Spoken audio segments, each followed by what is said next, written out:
Alright, this is a square D submeter, which measures the amperage voltage of each phase, total consumption of the entire board.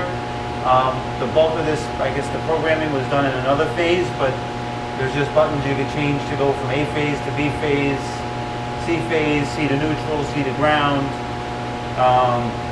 And it's really just to monitor the consumption of the electricity and the voltage. This is a square D QED2 switchboard. Basically, the purpose of this board is to take the incoming power and distribute it to all the outgoing loads in the equipment throughout the building. Some key points. This is the nameplate, which shows you the amperage rating of the board, the voltage coming in. It also shows you the square D build number and which factory, which is important if there's ever warranty work or parts need to be replaced.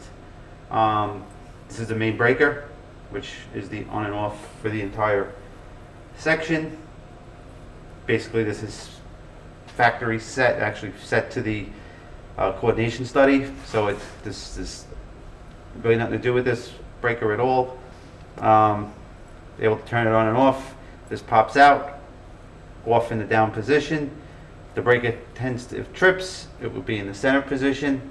Needs to be pressed down to the off position before you could reset the breaker. Moving to the next section is the distribution section. This consists of all the smaller breakers, which go out and feed all the other panels and equipment. Basically the same thing as that. Turn the breaker off, it's in the on position now. Switch it all the way to the opposite side, which turns the breaker off. If it's in the set trip position, it will be in the middle. Once again, it's going to have to be turned off before it can be turned on. There is also settings here, which have also been set to the coordination study. So not advisable to touch those or make any changes with them because that affects the entire system. Maintenance on the board, I mean, visually you have to just look to see if any breakers are broken or cracked. Also, you want to look at any of the connections to see if there's any discolorization, or you got to see where any overheating is. And that's basically it on a switchboard. This is a square D Panelboard. This specific one is an NQ Panelboard. It's rated at 208 volts. The one right next to it is also a Panelboard, which is an NF. Basically, they're the same panels. One is just rated for a higher amperage, a higher voltage, rather. Basically, this panel has a main breaker, which once again turns the panel on and off. If it's in the trip position, it will be in the middle. If you want to turn the breaker off, put the breaker in a down position, and turn it back on. These are all your branch breakers. Basic same principle. On, off.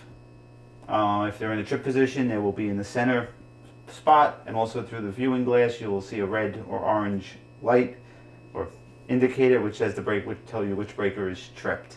Once again, there's a nameplate here which has the important information, which is a square D build number, your amperage and voltage, which is what you would need in case anything ever goes wrong with this.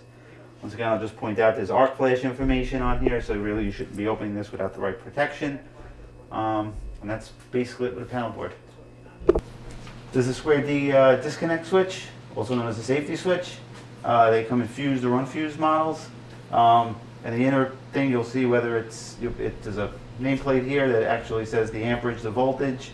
Pretty much you have a switch that turns the power on and off. So basically up is in the on position, down is in the off position. Inside here there are fuses. If a fuse blows with an overload or a short circuit, pretty much you're going to need to have a tester. You can test to see which fuse is bad.